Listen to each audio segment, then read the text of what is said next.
Hi, I'm Rob. And I'm Rob. And this is Ask Rob and Rob. Hey everyone, it's Ask Rob and Rob, the show where you get your questions in, predominantly property related. Sometimes you go a little off piece, but we don't mind that. And we do our very, very best to give you a good answer in return.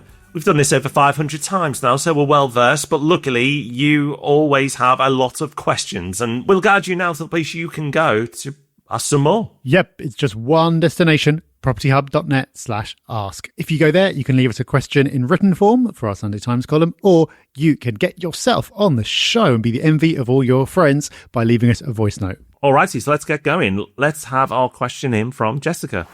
Hi, Rob and Rob. I'm very new to the property game, so I'm enjoying learning a lot from your podcast at the moment. So thank you for everything you do on that. My question is about purchasing a buy-to-let property with a shortish lease remaining. And by shortish, I mean around under 130 years. I understand about the 80-year marriage value mark and also the potential hassle of renewing a lease. But I wonder if the upside of that and the reduced property price that you get makes that worth it.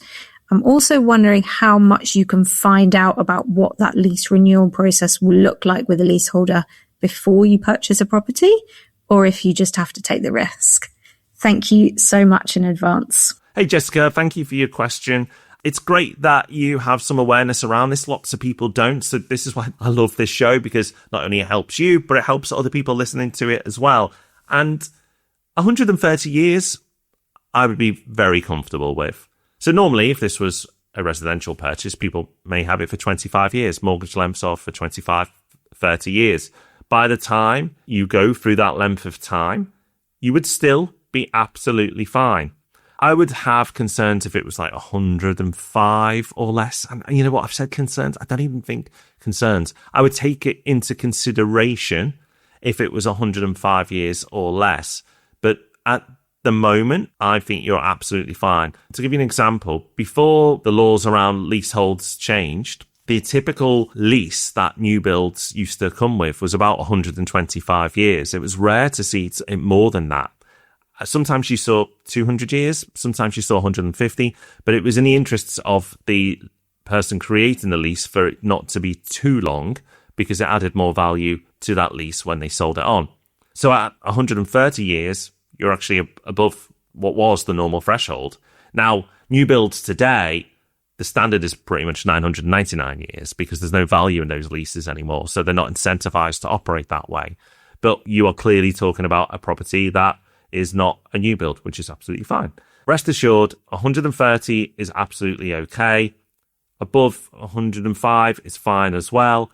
And if you own it for longer than 25 years and it dips below that 105, 100 years, you don't even need to do anything then. It's like you said, it's when it gets closer to that 80-year number that you'll need to do something about it. But you'll just be able to extend that lease for a cost.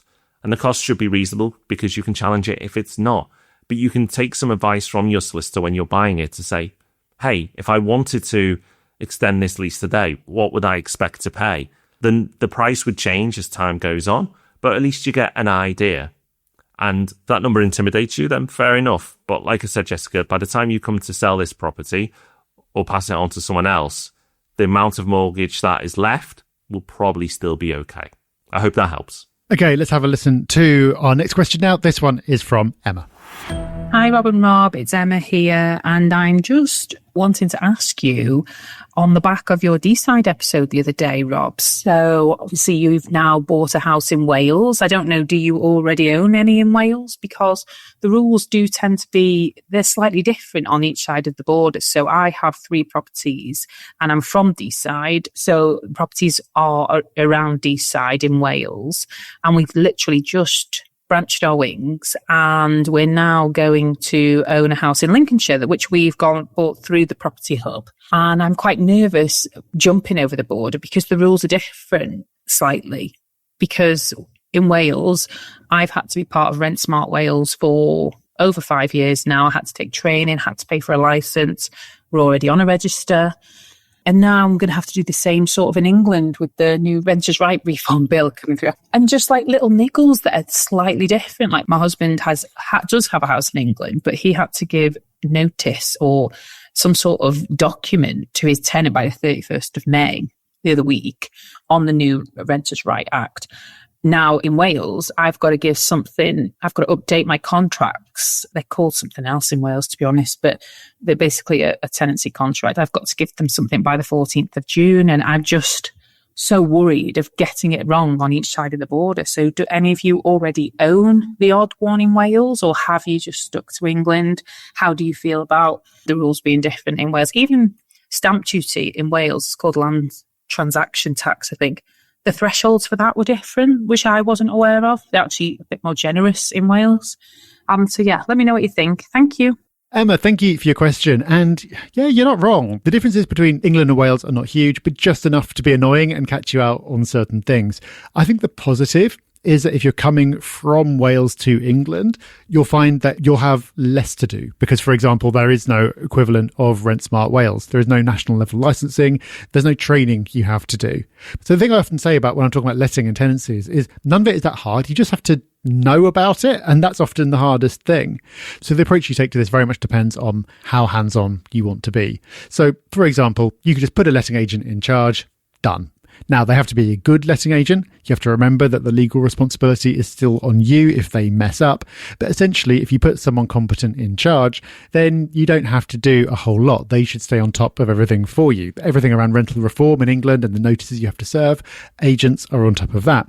Even in Wales, if you're using a letting agent, you still need to have the license, but you don't need to do the training part. So you can just pass off the whole thing. If you expect to be more hands-on, though, then it is your responsibility to keep up with everything that you need to do. But there are resources that you can draw on. So, for example, I've got a book, How to Be a Landlord. That's meant to give you the A to Z of everything that you have to do. And then it's just a case of like, all right, now I know what the map looks like, what my responsibilities are. Then I just need to plan to get all those things done. But even a book is static and things do change. So I'd recommend finding one credible source of advice that you can use so you don't have to drive yourself mad, but it'll give you reassurance that you're not missing anything. So, for example, you could join a landlord organisation. I really like the Guild of Residential Landlords because they put out really good information. They've got all kinds of templated documents for you, and they've also got a chatbot on their website that's been trained on all their content, and it exists for both England and Wales. So you can go in and ask a question and you can be pretty confident that it's not going to just get an answer wrong because it doesn't know which jurisdiction you're talking about. We're not getting anything for promoting them, but it's just something that I happen to like. You could equally use the National Residential Landlord Association or anything else. But I would say that's your answer, Emma. I can see why it's a bit intimidating and you'd rather not have two sets of laws, but depending on how hands-on, hands-off you want to be, there's definitely a way of dealing with it. So that's us done for another week. Thank you for listening. We'll be back with the main event, the Property Podcast, on Thursday. Until then, take care. Have fun. Bye-bye. Bye-bye.